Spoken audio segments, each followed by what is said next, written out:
There could be things like weight loss. You know, it could be loss of appetite, weight loss. And then if they spread to any other organ, those organs can manifest their symptoms. If they spread to liver, for example, you expect jaundice.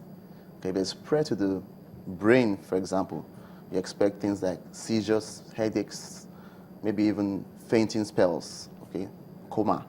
If it spreads to the lungs, you expect cough, maybe even coughing out blood, maybe chest pain, difficulty in breathing. And so depends on if it spreads to the When you bones. say spread, Yes. what you're saying is that by the time any of these symptoms are showing, it's at the stage where you can actually spread. But no, by the time the symptoms are showing, it's already stage 2 or stage 3. Okay, stage 4 is a stage where you have spread. Okay, so, but then by the time you're having symptoms, advanced, clear-cut symptoms, you're at least a stage 2, at least a stage 2. Now, you mentioned that if somebody has, these risk factors, Yes. or either modifiable or non-modifiable, the person should go for screening. Yes, please. How about those who don't have the risk factors? They don't smoke, they're not obese, they don't drink, they exercise. And they're not 50 yet. And they're not 50 yet. Okay, Well, they are 50, but they don't do those other things. So that's a risk factor. So just that one That is risk enough, factor. yes. So you're roping everybody in. Yes. All right. Now, you said screening starts at 50, but you didn't exactly tell us how often screening should be. Okay, for the fecal occult blood test, it should be every year or biannually. So once a year or once in 2 years. Would that depend on what the doctor sees in the test? Now, once they see something in the test, then the story changes. Okay. This is for someone who's got a negative test. Then you can come back in 2 years' time. You can come back next year. But if they see something in the test, then we have to take it to the next level. You were talking about other tests besides the stool test. What are those? Well, you can also do a clinical examination, what we call Colo Rectal examination. The doctor may have to examine you manually using his fingers. And then you want to do something more specific, sigmoidoscopy, colonoscopy. That's when you put a little camera into the bowels to have a look at the lining to see how. And that is sufficient to find what stage? Oh, yes, it will help you. Now, staging, sometimes you may need to do something more than colonoscopy. But colonoscopy will tell you a lot about what the stage is. For example, if there's a spread to the liver, the colonoscopy will not tell you it's in the liver because you are looking in the bowels. You're not looking in the liver. No, but we are talking about catching this early. Early, yes. Maybe somebody is not having symptoms.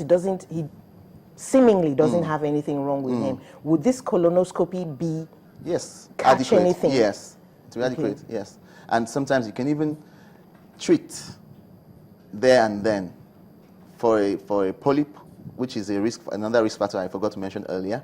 If you find a polyp while you're doing your colonoscopy, some scopes have been able to, have been equipped with equipment to be able to remove the polyps. So it's while you're examining? Yes. You just seize the opportunity and just clip it in the off. bud. Yes. Now, this polyp, is it always cancerous or it's just? No, it's not always. It's not always cancer. It's a benign growth. You know, cancers are malignant growths. Okay. So it's a benign growth, but polyps have been found to transform over the years. Someone has. They morph into something dangerous. Yes, over the years. So it's better to just nip it in the bud, catch it early, while it's not yet transformed. Okay, so at the stage that it's a polyp, you cannot be sure this is the cancerous type. No, you can't be sure. But the studies have been shown that over the years, there's a certain percentage, which is significant enough, that transforms into malignant cells there.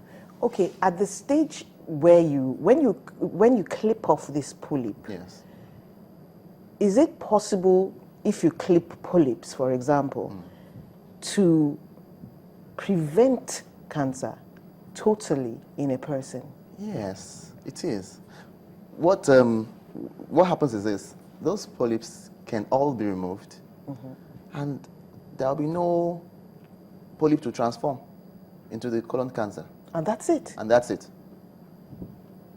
Wow. Yes, they can That all sounds be removed. pretty simple. They can all be. Well, it's not as simple as it sounds. The procedure is highly technical, okay? But that's simple for the life of the person, you know? And yes. Okay, this is really interesting. I'm coming back to that polyp, but Okay. we need to take a break right now. All right. We'll take a break right now. When we'll be back shortly and we'll continue with the topic. Welcome back. We're looking at the polyp, the small stage that just might be cancerous. Now that polyp, it's clipped off. I mean, practically speaking, Yes. there would be blood. Oh, sure. So how do you handle that? Well, it's a surgical procedure, and And it's not like you cut the person open. You just put something in. So you don't cut the person open. Most surgical procedures have their methods of hemostasis. Okay. Hemostasis means to stop the bleeding during surgery. So it's not I dangerous. think that's enough. At least we're sure that it can be stopped. Yes, that was the it can, concern yes. there. The bleeding can be stopped, and yes. The patient just goes home free from there. Yeah, same day. Wow, that's really good. Now, what I want to know is, are there some non-invasive ways, apart from the stool test, to actually see this polyp? Because people have a problem with being prodded and poked, and you know, maybe they just want something like imaging. Is there something like that? Well, there's what we call virtual colonoscopy, which you can use the CT scan to do. But it's not, the technology is not so common within this environment. And even the procedure is very technical, and there's a lot of radiation exposure. So it's not really being promoted as first line of screening tests. But is it's it possible. as effective Yes, it is. as the other colonoscopy? It is. The only disadvantage is that here you can't do the surgery while you're scoping, while you're looking. Well, I'm sure people will forgive you because I mean, if there's no polyp, thank God you you didn't put can just anything go. up me. But if it's there, then the person is, you know, psychologically ready to go with the procedure. But well, here's hoping that we'll soon have equipment that can do all this. Yeah, I believe so. Now, you've spoken of food that a person should might put somebody at a greater risk. Well, I only mentioned high-fat diet. There's a few other things High-fat diet. I should mention too. Okay, those are... there's what we call low-residue diet. Low-residue diet is basically processed foods, you know, ready-made foods. yes, you know. no fiber in them. Yes. That's what you mean by residue, isn't it? Yes, that's fine. It's low residue, low fiber, high residue. Just a minute, doctor. I forgot to open our lines. Do forgive me. You can call in. The number to call is 01-2206-842. That's 01-2206-842. Call in with any question you have about the condition, and the doctor will be happy to answer you.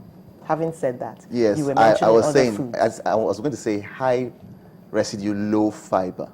Okay. Okay, because the ideal food is high fiber, low residue. Okay. What we get from the farms, from the gardens, okay, from the trees, you know, naturally prepared meals, high in fiber, low in residue. But most of the things we get from the factories, from the supermarkets and coats, okay, more of low in fiber and high in residue. So those are high risk too. Okay, again, canned foods. Canned food, basically, yes. Now, we now know there's some types of food that can put someone at higher risk. But is there food that can actually fight cancer?